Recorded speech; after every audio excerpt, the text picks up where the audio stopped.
Hello' welcome back to my YouTube channel. আজি আছে 5 ছেপ্টেম্বৰ শিক্ষক দিৱস। শিক্ষক দিৱসৰ আমি হ'বপালি ৰাধাকৃষ্ণনৰ জন্মবাৰ্ষিকৰ আজি সন্মান ৰাখি আমি আমাৰ গাঁৱৰে এখন কলেজ আছে ছিনিয়ৰ ছেকেণ্ডেৰী স্কুল। এই স্কুলখনত আমি সম্বৰ্ধনা জ্ঞাপন কৰিবৰ কাৰণে আহিছোঁ আৰু কেনেধৰণে কৰিম আৰু সম্বৰ্ধনাত আপোনালোকক কেনেদৰে যাছোঁ আপোনালোকে চাব আৰু স্কুলখনৰ এটা পৰিৱেশ আপোনালোকক দেখাম চাব। আজি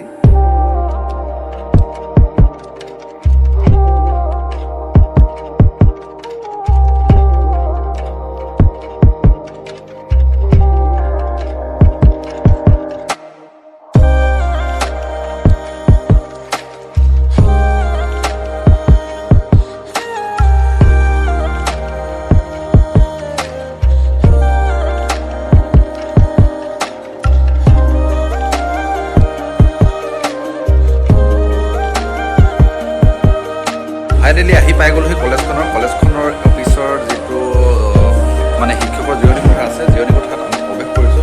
আপোনালোকক দেখাম জিৰণি কোঠাৰ প্ৰৱেশটো। মানে তাৰপিছত কলেজৰ যি কাৰ্যসূচী আছে, কলেজৰ কাৰ্যসূচীখিনি হৈ ল'ব। হৈ লোৱাৰ পিছত আমাৰ যি কাৰ্যসূচীখিনি আৰম্ভ কৰিম যে আমি শিক্ষক এজনক সম্বৰ্ধনা জ্ঞাপন কৰিম আৰু সামান্য এটা সৰু উপহাৰ দিম বুলি ভাবিছোঁ।